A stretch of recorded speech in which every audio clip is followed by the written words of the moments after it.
Assalamu alaikum wa rahmatullahi wa barakatuh. Avez-vous déjà pris un instant pour réfléchir à la grandeur du monde qui vous entoure et à la profondeur de votre propre âme? Cette vidéo vous invite à un voyage intérieur unique. Comprendre la véritable finalité de notre existence, ressentir la miséricorde infinie d'Allah et apprendre à équilibrer crainte et espoir dans votre foi. Dans la frénésie de la vie quotidienne, le cœur humain court souvent sans repos. Les responsabilités, les désirs et les distractions du monde emportent l'âme dans un flux constant, presque mécanique. Et pourtant, au milieu de cette agitation, il existe une voix puissante qui invite à une halte, une pause intérieure. Allah appelle à s'arrêter et à contempler. Ce n'est pas un arrêt du corps, mais un arrêt du cœur. Une invitation à tourner le regard vers l'essentiel, à observer le monde, non pas avec les yeux distraits, mais avec une conscience éveillée. Cette pause spirituelle est un acte d'adoration silencieux, une forme de méditation divine. En s'arrêtant, le croyant reconnaît que la vie n'est pas seulement une succession de gestes et d'objectifs matériels, mais un chemin parsemé de signes de la grandeur d'Allah. Les arbres qui s'inclinent sous le vent, la lumière douce qui traverse une fenêtre, le sourire fugace d'un proche, tout devient un symbole, un rappel subtil de la présence du Créateur. L'homme réalise alors combien il a traversé les jours en consommant les bienfaits sans les remarquer, aveuglé par la routine et l'habitude. Prendre le temps de s'arrêter, c'est aussi accepter de regarder le monde intérieur. Les pensées qui nous traversent, les émotions qui fluctuent, les regrets et les espoirs, tout cela mérite attention. Le croyant est invité à observer avec le cœur, à discerner ce qui nourrit l'âme et ce qui l'éloigne de la lumière. Cette attention consciente transforme chaque instant en une opportunité de gratitude et de connexion spirituelle. Ce regard intérieur est un rappel que la vraie richesse ne réside pas dans l'accumulation matérielle, mais dans la profondeur de l'âme et la proximité avec Allah. Le Coran illustre cette invitation à la contemplation. Et ne poursuis pas ce dont tu n'as aucune connaissance. L'ouïe, la vue et le cœur. Sur tout cela, en vérité, on sera interrogé. Sourate Al-Isra 17-36. Ce verset souligne la responsabilité de l'homme dans l'usage de ses sens et de son cœur.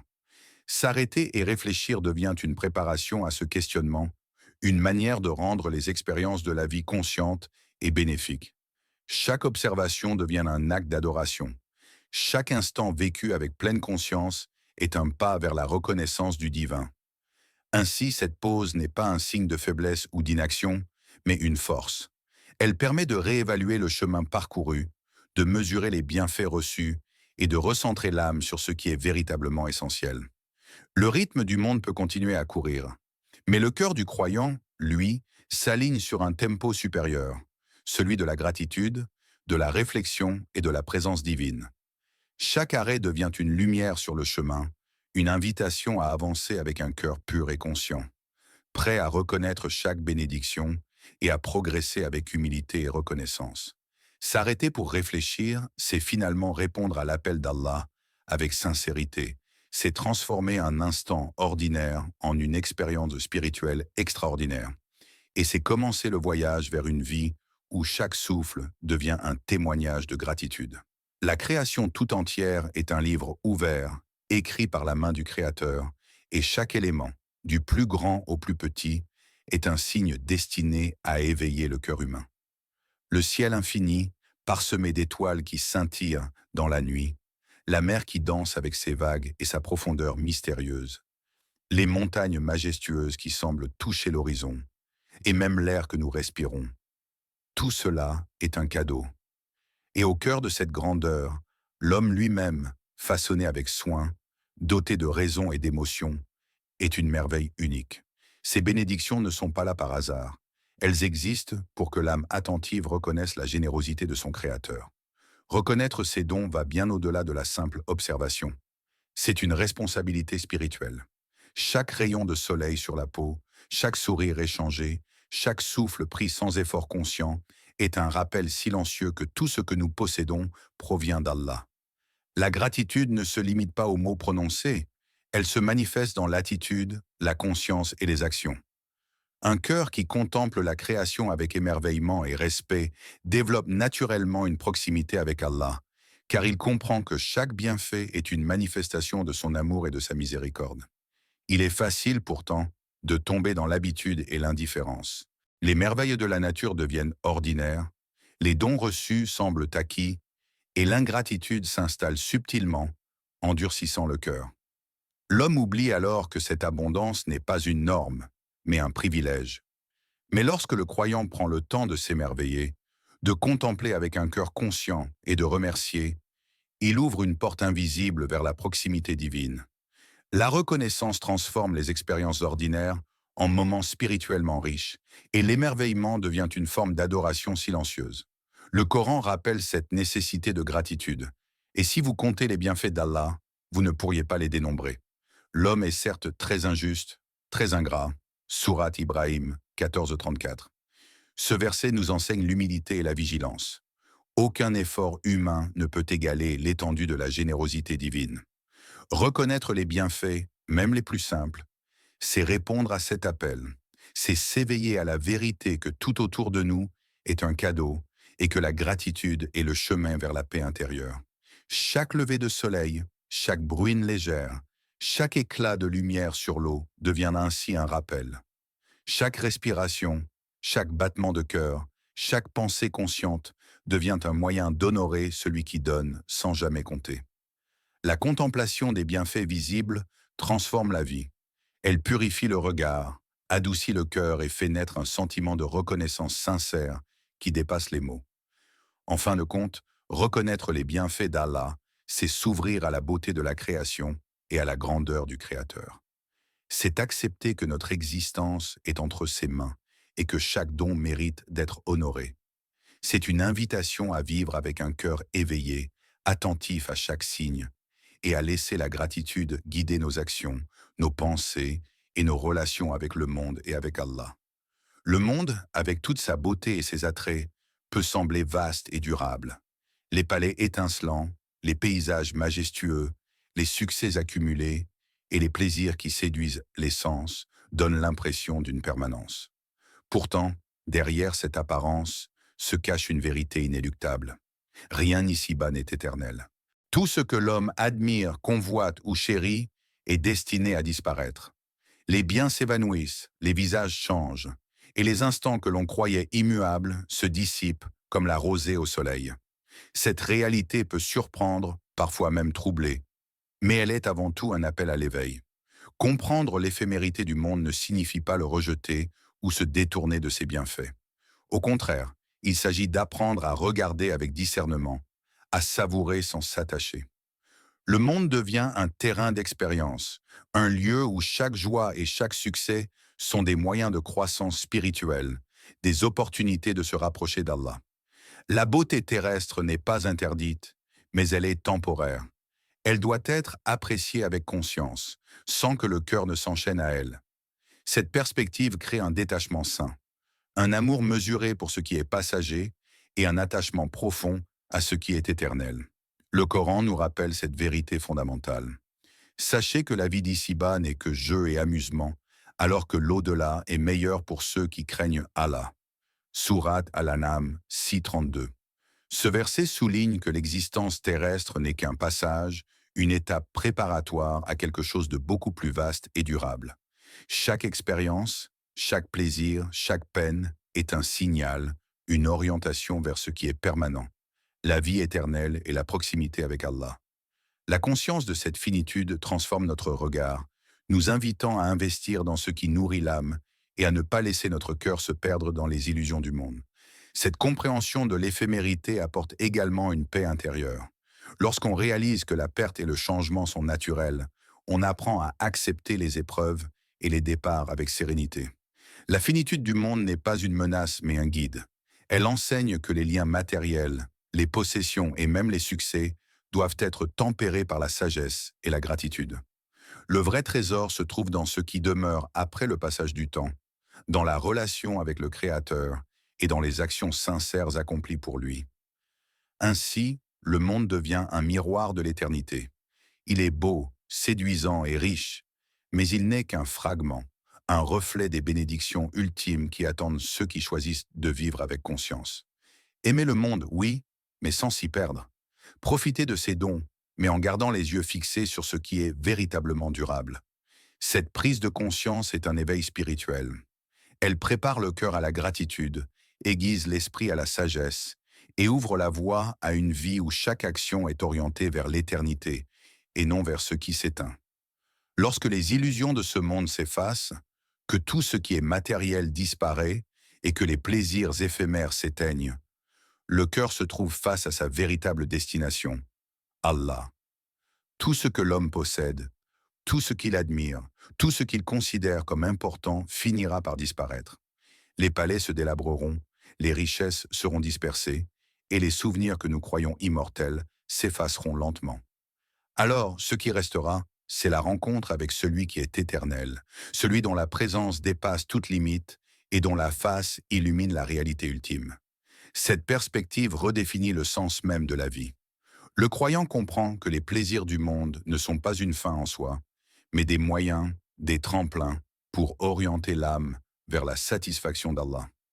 Chaque action, chaque sourire offert, chaque parole sincère devient un acte qui prépare le cœur à cette rencontre inévitable. Le monde, avec toute sa beauté et ses distractions, n'est qu'un passage, un espace de préparation pour l'éternité.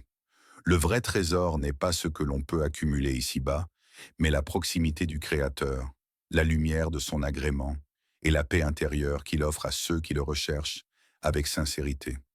Le Coran nous rappelle cette vérité profonde. Et toute chose que vous possédez périra, mais il subsiste le visage de votre Seigneur, le Tout-Puissant, le Sage. Sourate Al-Qasas 28, 88. Ce verset met en évidence l'unique réalité éternelle, la présence d'Allah. Face à cette certitude, chaque souffle de vie devient une occasion sacrée. Chaque instant vécu avec conscience et intention sincère devient une préparation pour ce moment ultime où l'âme se tiendra devant son Créateur. Cette réalisation transforme la relation avec le monde. Le croyant ne rejette pas la beauté ni la bonté autour de lui, mais il les apprécie avec détachement, conscient que la véritable récompense ne réside pas dans la possession ou le plaisir immédiat, mais dans l'élévation spirituelle et la préparation à la rencontre divine. Le quotidien devient un terrain sacré où chaque geste peut être un moyen de se rapprocher d'Allah. Travailler avec intégrité, parler avec sincérité, aider son prochain avec compassion. Tout acte peut être une offrande invisible, une lumière qui éclaire le chemin vers la face du Tout-Puissant. Cette conscience change également l'état intérieur. L'âme n'est plus agitée par le désir ou la peur de perdre ce qui est temporaire. Elle trouve sérénité et confiance dans l'éternité promise, dans l'assurance que la rencontre avec Allah est la véritable finalité de la vie. Le monde devient un outil, la prière un fil qui relie le cœur au divin, et chaque moment devient une opportunité de cultiver la patience, la gratitude et la proximité spirituelle. Ainsi, la rencontre avec Allah n'est pas seulement un événement futur, elle devient un horizon qui oriente toute la vie. Elle transforme la perspective sur chaque joie, chaque peine et chaque expérience. Tout prend sens lorsqu'on comprend que tout converge vers lui. Le croyant vit avec la certitude que le monde est un passage et que chaque effort sincère, chaque invocation, chaque acte de dévotion le rapproche un peu plus de la lumière éternelle de son visage. Alors que le monde terrestre disparaît dans l'ombre de sa propre finitude, l'au-delà apparaît comme la lumière de la vérité éternelle. Ce monde-ci, avec ses plaisirs et ses épreuves, n'est qu'une épreuve, un terrain d'expérience où chaque action, chaque intention, chaque parole est soigneusement observée et enregistrée. L'au-delà, en revanche, est la véritable existence, un lieu où la justice se manifeste pleinement, où les injustices rencontrent leurs conséquences et où les efforts sincères et la piété trouvent leur récompense complète. Imaginez un instant que tout ce que vous avez vécu, chaque sourire partagé, chaque pensée dissimulée, chaque choix fait avec conscience, soit exposé à la lumière divine. L'invisible devient visible et le voile de l'illusion terrestre tombe. Ceux qui ont cru, qui ont travaillé avec honnêteté et qui ont vécu avec crainte et conscience d'Allah, verront leur patience, leur foi et leur sacrifice se transformer en trésors immenses, des récompenses qui ne s'éteignent jamais. Les injustes, en revanche, ne trouveront pas d'échappatoire. La vérité, implacable et lumineuse, se révélera et établira la justice parfaite que ce monde n'a pas toujours su rendre. Le Coran décrit cette réalité avec une clarté bouleversante, et chaque âme sera pleinement récompensée pour ce qu'elle aura acquis, et elle ne sera pas lésée. Sourate Al-Nisa 4:40.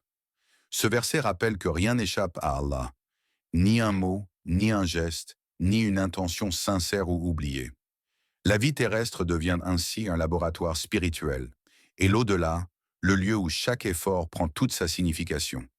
La justice, l'équité et la miséricorde se déploient dans leur forme la plus parfaite.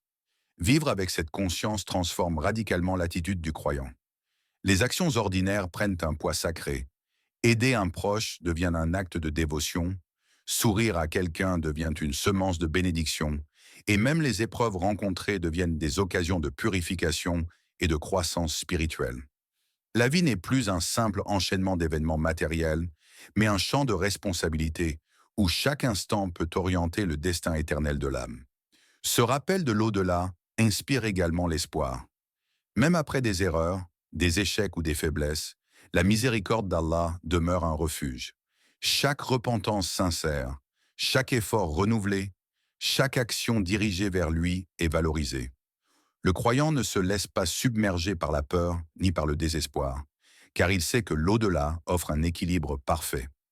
La justice pour ceux qui ont commis le mal et la récompense pour ceux qui ont cherché à plaire à Allah. Ainsi, l'au-delà n'est pas une abstraction lointaine, mais la véritable vie, le lieu où tout prend sens. Ce monde n'est qu'un prélude, un test dont les résultats se révèlent pleinement dans l'existence éternelle. Chaque action, même celle qui semble insignifiante, est précieuse. Chaque instant devient une occasion de se rapprocher de la vérité ultime. Vivre avec conscience, responsabilité et espoir, c'est préparer son âme pour ce moment où la lumière de la justice divine illuminera toute existence. La compréhension de la nature d'Allah est une clé pour bâtir une foi équilibrée et profonde. Allah n'est pas seulement majestueux et redoutable, mais il est également généreux et compatissant. La majesté évoque la grandeur, la puissance, l'autorité absolue. Un rappel que tout ce qui existe est sous son contrôle et que rien ne peut échapper à sa volonté. La générosité, quant à elle, révèle la douceur de ses attributs, la miséricorde qui enveloppe les cœurs, le pardon qui efface les erreurs et la compassion qui apaise les âmes tourmentées. Ces deux dimensions ne sont pas contradictoires, mais complémentaires. La majesté inspire le respect, la crainte saine et la vigilance spirituelle.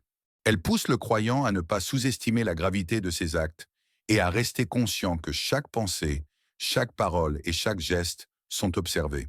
La générosité, en revanche, nourrit l'amour et l'espoir. Elle assure que malgré nos fautes et nos faiblesses, la miséricorde d'Allah reste accessible et que le retour vers lui est toujours possible. Ensemble, ces attributs créent un équilibre. Ni la peur excessive, ni l'indulgence imprudente ne dominent le cœur du croyant. Le Coran illustre parfaitement cette dualité. Dit: Ô mes serviteurs qui avez commis des excès à votre propre détriment, ne désespérez pas de la miséricorde d'Allah. Certes, Allah pardonne tous les péchés. Sourate Az-Zumar 39-53. Ce verset souligne la générosité infinie, mais il est également précédé de rappels sur la responsabilité et la justice divine, reflétant la majesté qui ne peut être ignorée. La crainte d'Allah et l'espoir en sa miséricorde coexistent harmonieusement, et c'est cette combinaison qui nourrit une foi mature. Comprendre cette dualité transforme la relation du croyant avec le Créateur. La majesté incite à la discipline spirituelle, à la vigilance face aux tentations et à la constance dans l'adoration. La générosité incite à l'amour sincère, à la repentance confiante et à l'ouverture du cœur. Ensemble, ces dimensions façonnent un équilibre intérieur qui protège des extrêmes. Ni arrogance face à Allah, ni désespoir face aux fautes, ni complaisance dans le confort matériel, ni négligence dans l'adoration. Cette vision équilibrée permet aux croyants de progresser avec sérénité et lucidité. Chaque acte devient un moyen d'honorer la majesté divine, tout en restant imprégné de gratitude pour sa générosité. Chaque difficulté est perçue à la lumière de la justice et de la miséricorde. Chaque bénédiction est vécue avec reconnaissance et humilité. Le cœur apprend à naviguer entre respect profond et amour sincère, créant une foi forte, stable et résiliente face aux épreuves de la vie. Ainsi, contempler les deux dimensions d'Allah devient un exercice spirituel vital. La majesté inspire la conscience, la générosité inspire l'amour, et ensemble, elles permettent de bâtir un lien profond et équilibré avec le Créateur. Ce lien est à la fois sécurisant et stimulant. Il rappelle aux croyants sa responsabilité tout en l'inondant de lumière et de sérénité. Comprendre cette dualité, c'est comprendre que la foi véritable n'est ni naïve ni désespérée, mais un chemin où le respect, l'amour et la gratitude se rejoignent dans l'adoration authentique.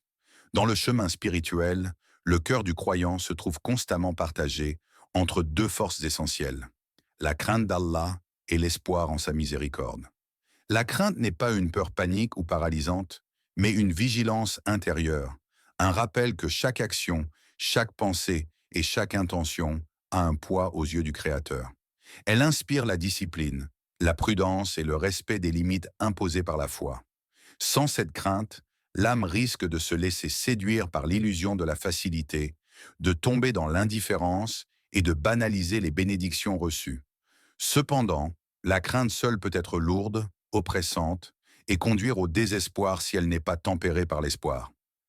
L'espoir en la miséricorde d'Allah est la lumière qui éclaire le chemin du croyant. La certitude qu'aucune faiblesse, aucun échec ou aucune erreur sincèrement regrettée ne le sépare de la bonté divine.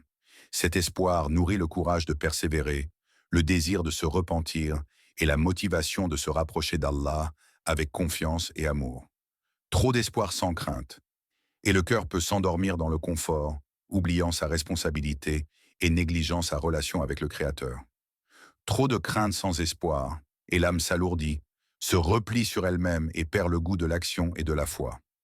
Le Coran illustre parfaitement cette balance subtile, qu'il ne désespère jamais de la miséricorde d'Allah. Nul ne désespère de la miséricorde d'Allah, sauf le peuple mécréant. Sourate Yusuf 12,77. Ce verset met en évidence que l'espoir doit toujours accompagner la conscience de la crainte. Le croyant est invité à vivre dans cet équilibre, conscient de la grandeur et de la justice divine, mais confiant dans la clémence et la miséricorde qui embrassent tout. Cultiver cette voie médiane transforme profondément la spiritualité. Le croyant n'agit pas par peur aveugle ni par confiance naïve, mais avec responsabilité, intention et sincérité. Chaque geste d'adoration devient un pont entre le respect de la majesté d'Allah et l'accueil de sa miséricorde.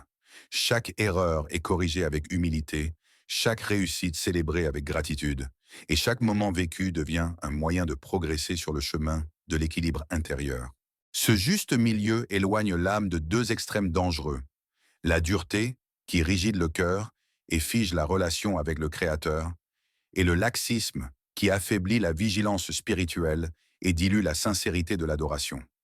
Il nourrit au contraire une foi active, vivante et harmonieuse, où la conscience de la grandeur d'Allah coexiste avec la chaleur de sa compassion. Le cœur devient un espace sécurisé et fertile, capable de marcher avec constance, persévérance et joie sur le chemin spirituel. Ainsi, l'équilibre entre crainte et espoir n'est pas seulement une règle théorique, c'est un art de vivre la foi au quotidien.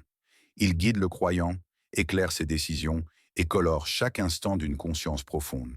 En intégrant cette dualité, le cœur trouve stabilité, motivation et sérénité, marchant toujours entre vigilance et confiance, entre respect et amour, entre la conscience de la justice divine et l'assurance de sa miséricorde infinie.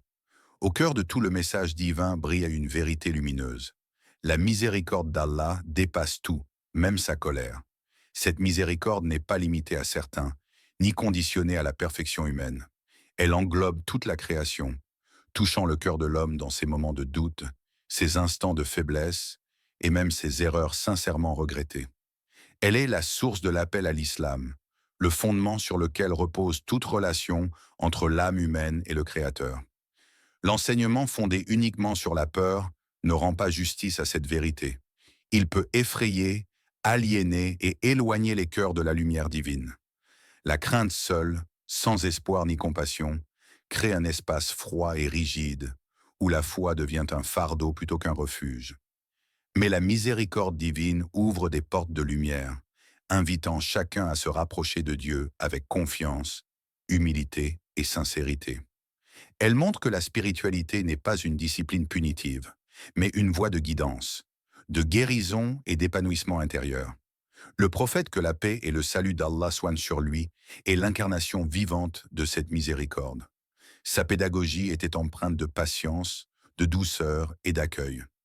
Il savait que chaque âme progresse à son rythme et qu'aucune erreur sincèrement regrettée ne doit être rejetée. Par ses paroles et ses actes, il a enseigné que la lumière divine se manifeste à travers la bienveillance, la tolérance et la constance dans l'accompagnement de l'homme. L'islam, loin d'être un fardeau, est présenté comme un chemin de clarté, une voie où chaque pas, même petit, est guidé par la miséricorde et la bienveillance d'Allah. Le Coran met en lumière cette grandeur. Mon Seigneur est pardonneur et miséricordieux. Sourate Al-Araf 7, 156. Ces mots ne sont pas seulement des descriptions. Ils sont une promesse, un rappel que la miséricorde divine est la base de toute guidance. Chaque appel, chaque invocation, chaque enseignement se nourrit de cette générosité infinie. La peur n'est qu'un outil secondaire, jamais un fondement, car l'amour et la miséricorde d'Allah sont ce qui transforment véritablement les cœurs et les conduisent vers le bien. Comprendre cette dimension change profondément la perception de l'islam. La foi devient une source de sécurité et de lumière, non de suffocation. Chaque erreur humaine est un pont vers la miséricorde. Chaque repentir sincère est accueilli avec ouverture, et chaque action vertueuse, même humble, est amplifiée par la générosité divine. La miséricorde est le fil conducteur qui relie le croyant à Allah, guidant ses pas, apaisant ses peurs et nourrissant son espoir. Ainsi, la miséricorde d'Allah n'est pas simplement un attribut théorique, elle est le cœur vivant du message divin. Elle transforme la crainte en respect conscient, l'espoir en énergie positive, et la foi en lumière guidant chaque instant de la vie. L'islam, tel qu'enseigné par le prophète, que la paix et le salut d'Allah soient sur lui, devient un refuge lumineux, un chemin éclairé par la compassion divine, où chaque cœur peut trouver consolation, motivation et élévation spirituelle. Il existe une tentation subtile, mais dangereuse, qui consiste à limiter la miséricorde d'Allah à certains individus ou groupes.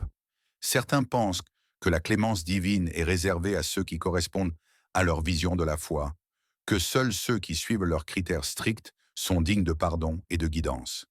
Mais cette prétention est non seulement fausse, elle est spirituellement destructrice.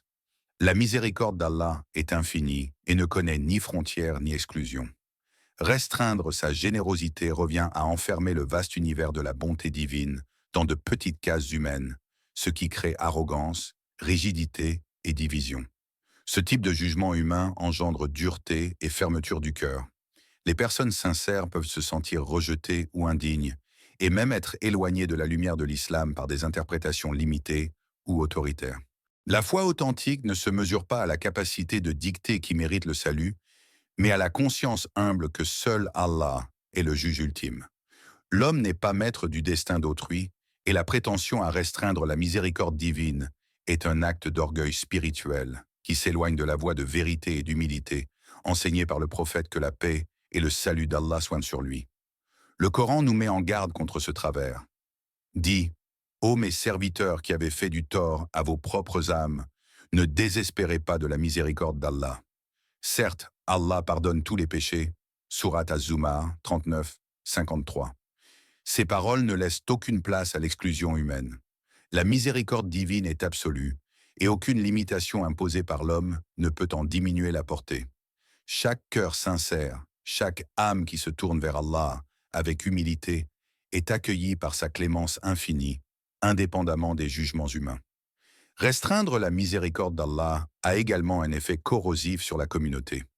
L'arrogance et la prétention créent des divisions, alimentent la critique injuste et fragilisent l'unité. Ceux qui se considèrent supérieurs dans la foi risquent de négliger la compassion, la patience et l'accueil, qualités essentielles à l'enseignement authentique de l'islam. Au lieu de guider avec lumière et ouverture, ils ferment des portes, dressent des barrières et imposent des limites qui ne reflètent pas la grandeur de la clémence divine. La véritable foi se caractérise par l'humilité. Reconnaître sa propre faiblesse, dépendre de la miséricorde d'Allah et s'abstenir de juger le salut d'autrui. Elle consiste à accueillir chaque âme avec patience, à inspirer l'espoir et à incarner la bonté. Comprendre que la miséricorde d'Allah dépasse toute mesure humaine transforme non seulement le cœur de celui qui croit, mais il devient un vecteur de guidance, de lumière et de rapprochement pour les autres. Ainsi, limiter la miséricorde divine n'est pas seulement une erreur intellectuelle, c'est un danger spirituel. Il durcit les cœurs, crée des divisions et détourne de l'islam ceux qui cherchent sincèrement la lumière. La véritable foi repose sur la conscience humble de l'infinie générosité d'Allah, sur le respect de son jugement absolu et sur la conviction que chaque être sincère peut trouver sa miséricorde, quelle que soit son histoire. La grandeur d'Allah ne peut être enfermée par aucun jugement humain. Elle est libre, infinie et disponible pour toute âme qui se tourne vers lui avec sincérité. La dernière étape de ce parcours spirituel n'est pas seulement une réflexion personnelle, mais un appel à l'action dans le monde. Chaque croyant est un miroir de l'islam, un reflet vivant du message divin. La manière dont il parle, agit et interagit avec les autres façonne la perception de la foi et influence ceux qui cherchent la lumière. L'islam ne se limite pas aux paroles prononcées dans la prière ou aux actes d'adoration individuelle. Il se manifeste dans la sagesse, la patience et la compassion que le croyant transmet au quotidien. Représenter l'islam avec sagesse, c'est comprendre que le cœur humain est fragile et que la guidance ne se gagne pas par la force ou l'intimidation.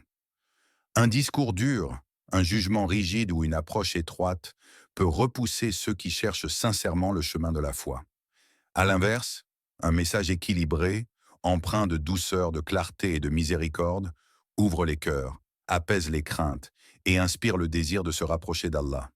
Chaque parole et chaque geste deviennent alors un outil de guidance, une extension de la miséricorde divine. Le Coran illustre cette manière de transmettre le message. Invite vers le chemin de ton Seigneur avec sagesse et bonne exhortation, et discute avec eux de la meilleure façon. Sourate An-Nahl 16, 125. Ce verset souligne que la propagation de l'islam n'est pas un combat de rigueur ou de domination, mais un exercice de finesse spirituelle et d'intelligence morale. La sagesse consiste à adapter le message au cœur, à écouter, à comprendre les obstacles et à répondre avec patience et respect. La bonne exhortation attire, éclaire et apaise, là où la dureté ne fait que fermer les portes et éloigner les âmes. Être un représentant fidèle de l'islam demande une conscience permanente de ses propres paroles et actions.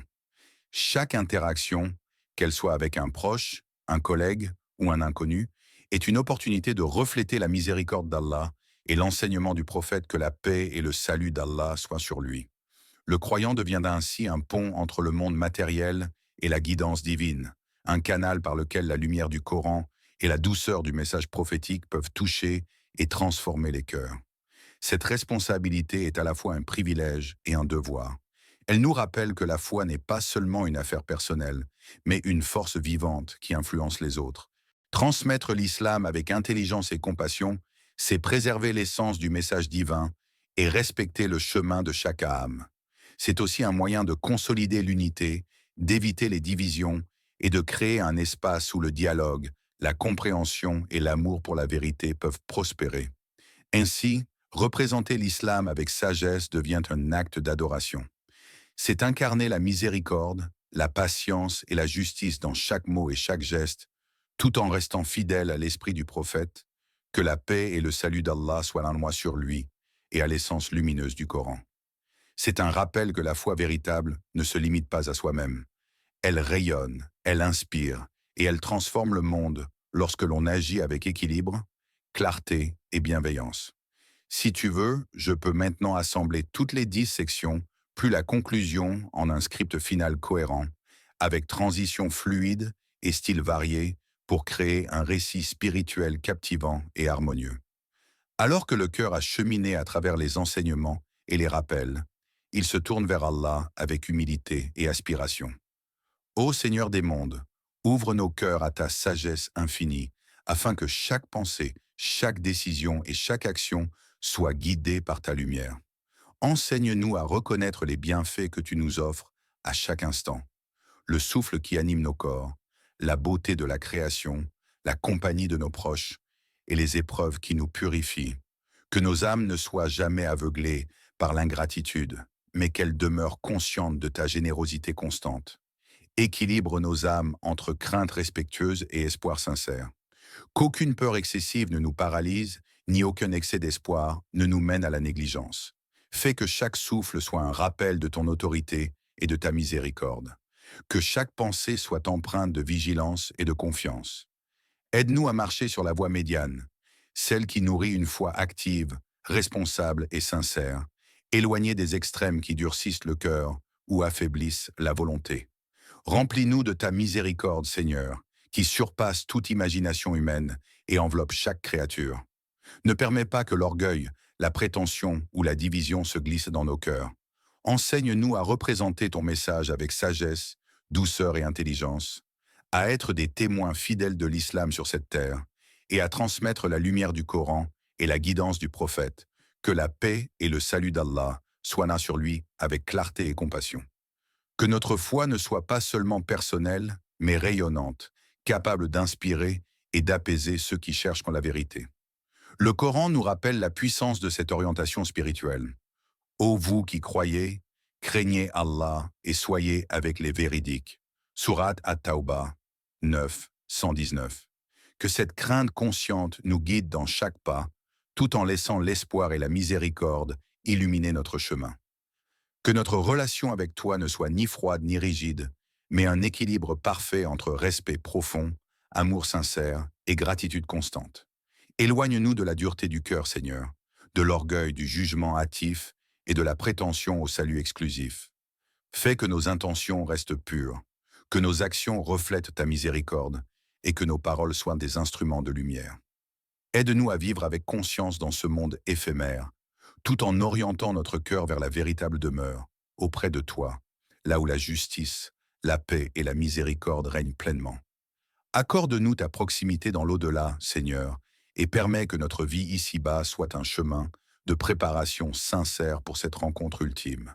Que nos œuvres, nos invocations, nos prières et nos interactions soient des semences de lumière, des ponts vers la satisfaction de ton agrément et de ton pardon. Fais de nous des serviteurs reconnaissants, des cœurs ouverts à ta guidance et des âmes vivantes dans la conscience constante de ta grandeur. Amen, ô Seigneur des mondes. Que cette prière soit le sceau de notre cheminement spirituel, la lumière qui guide nos pas et l'écho de notre sincérité envers toi. Que chaque instant de notre vie devienne un rappel de ton amour, un acte d'adoration et un reflet de la miséricorde infinie qui tisse l'univers. Chaque like est un encouragement pour continuer à diffuser la lumière et la sagesse d'Allah. Partager cette vidéo, c'est offrir à vos proches une invitation à réfléchir, à s'éveiller et à se rapprocher de la miséricorde divine.